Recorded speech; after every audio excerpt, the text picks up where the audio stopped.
Welcome back. I'm thrilled about today's topic. I know that you're going to receive a blessing, and it's such an honor to introduce you to our guest today, Rigoberto, which we know as Rigo Mendez. He's just a wonderful pastor, friend, advocate, educator.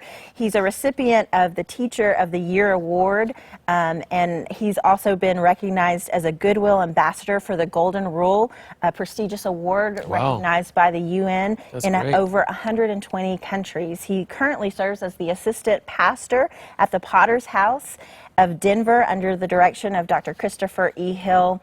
Rigo, welcome. Welcome. We're very glad that you're here. Glad to have you here. And you were sharing with us actually about an acronym that the Lord has placed on your heart called CROSS. Can you talk to us a little bit about that? Yes, of course, definitely. When I think about cross, it's simply the cross is what Jesus took, and he actually took some action, right, which he gave his life for us. And that was just to reconciliate us and restoration. So I'm going to give it to you so you could remember it so quick. So it cross. C for connect. Connect with teachers, connect with advisors, connect with administrators. While you're doing that, you have that reciprocation of effective communication between those. And then, of course, we have the R, which stands for reach.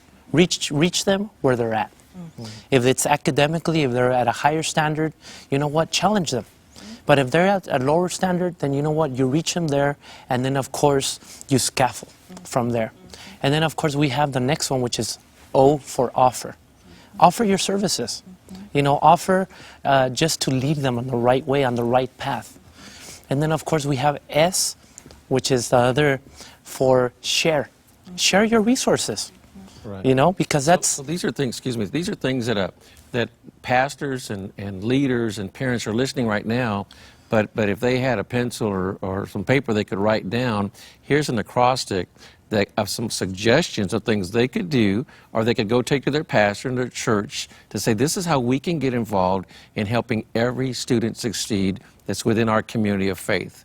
And so kind of go over those again for me, because I was tracking with you, and that's really good. I don't want to miss one of those letters. That's a good point. If you're at home, this is a great time to go ahead and grab a pen, because we're going to review CROSS with you in just a minute. So S for share, and then... S for share, and of course you share your resources, share your knowledge. And the last one, it's my favorite, which is serve. Oh. Serve as an advocate, and something that we need more than ever, we need mentors. Mentors that are going to guide them on the right path, mentors that are going to just show them the tools and everything that they need to be able to go. So I'll say it again really quick, CROSS. So C for connect, so write it down. Write it down. That's right. We have R for reach, Okay. O for offer, Okay.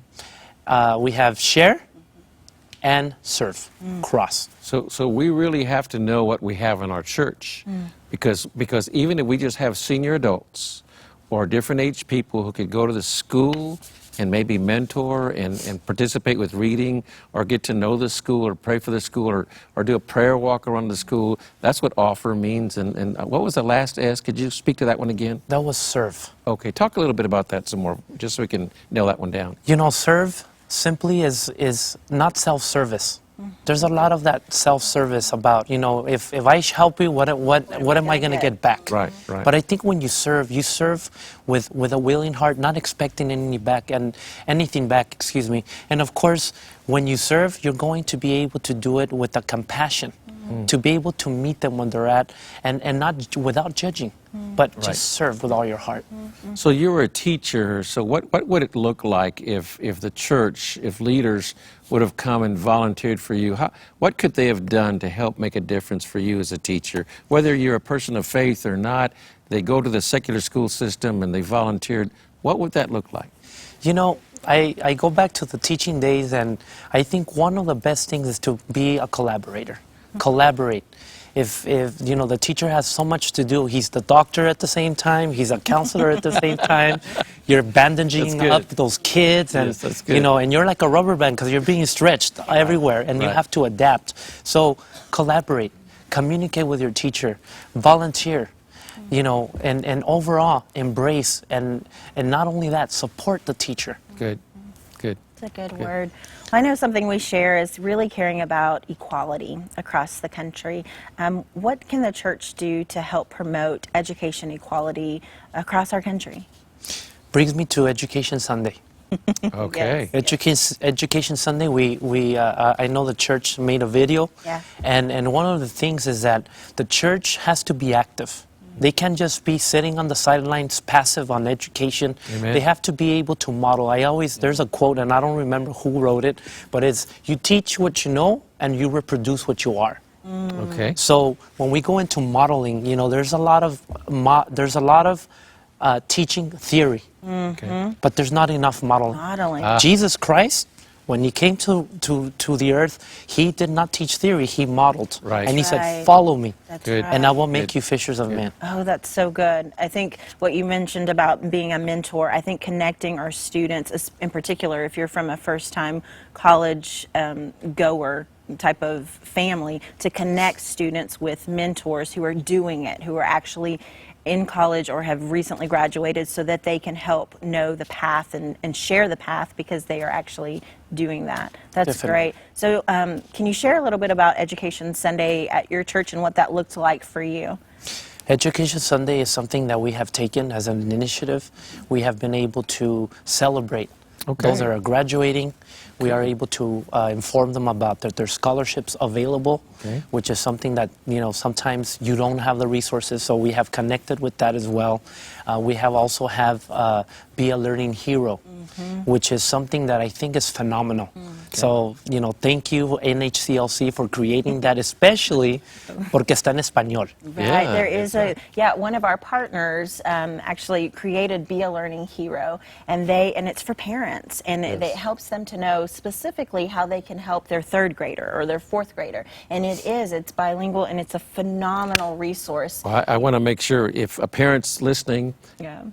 if están escuchando en inglés o español, whatever, how do we help parents find out about this Learning Hero? Where do they go to find out about this? Yeah, you can go to our website. It's www.faithineducation.com. We have a long, exhaustive list of scholarships. If you need funds for your student, go to this website because we've got a long list. It'll tell you about Education Sunday. It'll connect you to Be a Learning Hero, which is a program for parents that's a bilingual program to help you specifically know what's happening in the classroom. Esos recursos vienen en inglés y en Right. español. Right. Gratis. So that's y son one of the gratis, best- no estamos cobrando. So right. ya todo está hecho. All we have to do is go look for it, That's download right. it, y utilizarlo en la iglesia, right? Yes. So I want to come back to what you were saying about high standards. How have you seen high standards benefit students that may be on the fringe, and how can we meet students right where they're at? I think when we have high standards, you don't limit their potential. Oh, that's great. When you have this limited standard for them, then you are trumping their growth. Right.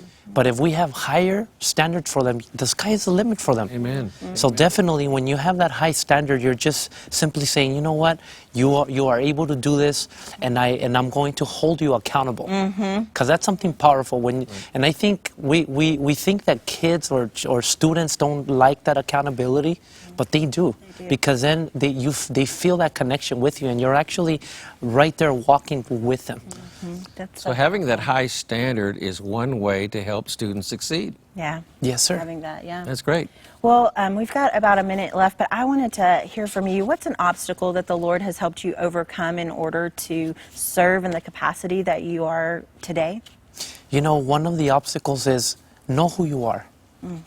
That was an obstacle because we always have our idiosyncrasies Right. that we grew up with, our families, they says you're the this and that.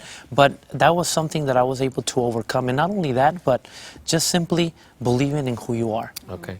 And from the standpoint of Jesus Christ, Yeah. being able to know that you are royalty. I saw this is a great word. I saw the graphic recently that said sometimes when I'm dealing with insecurity, I realize who I belong to and whose child I am, and I straighten out my crown a little bit. And I thought, how wonderful. We That's serve great. the King of Kings. Amen. And Amen. he has anointed your words, and I know that you care about students exactly where they're at, wherever the Lord has them, whether they are disabled, because I know that in your personal testimony, you have a brother who is disabled, and you encouraged him, and he encouraged you. I know he's been a teacher in your own life, Yes. and I know that you have been an advocate for education equality across our country, and you serve as our leadership advisory board member on our Faith and Education Coalition. Thank you. So we just praise God for you and for what you've shared, and so thank you for being here. I'm excited to let you know that Dr. Antipas Harris is going to be providing our challenge today, another